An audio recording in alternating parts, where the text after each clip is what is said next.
ಗಂಗಾ ನದಿ ತೀರದಲ್ಲಿದ್ದೀವಿ. ಈಗ ಗಂಗಾ ನದಿಯಲ್ಲಿ ಸ್ನಾನ ಮಾಡಿದ್ವಿ. ಇಲ್ಲಿ ಅನೇಕ ಘಾಟಗಳಿದೆ. ಅದರಲ್ಲಿ ಮುಖ್ಯವಾಗಿರುವುದು ಮಣಿಕರ್ಣಿಕಾ ಘಾಟ, ದಶಾಶ್ವಮೇಧ ಘಾಟ ಮತ್ತು ಅಸ್ಸಿ ಘಾಟ. ಅಸ್ಸಿ ಘಾಟಲ್ಲಿ ಸಾಮಾನ್ಯವಾಗಿ ಎಲ್ಲ ಬೋಟು ಯಾತ್ರಿಕರೆಲ್ಲ ಬಂದು ಹೋಗುವಂಥ ಸ್ಥಳ. ಮಣಿಕರ್ಣಿಕಾ ಘಾಟಲ್ಲಿ ಜನನ ಮರಣಗಳ ಬಗ್ಗೆ ವಿಶೇಷವಾದಂತಹ ಸ್ಥಳ ಮಹಿಮೆ ಇರತಕ್ಕಂಥ ಒಂದು ಘಾಟು. ಇನ್ನು ದಶಾಶ್ವಮೇಧ ಘಾಟಲ್ಲಿ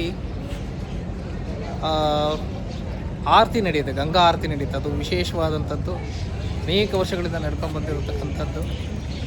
ಅಂತಹ ಅದ್ಭುತಪೂರ್ವ ಗಂಗಾ ಆರತಿಗೆ ನಾವೀಗ ಸಜ್ಜಾಗ್ತಾ ಇದ್ದೇವೆ. ಜೊತೆಗೆ ಕಾಲಭೈರವ ಮಂದಿರಕ್ಕೆ ಈಗ ಹೋಗ್ತಾ ಇದ್ದೇವೆ ನಾವೆಲ್ಲರೂ ಸೇರಿ.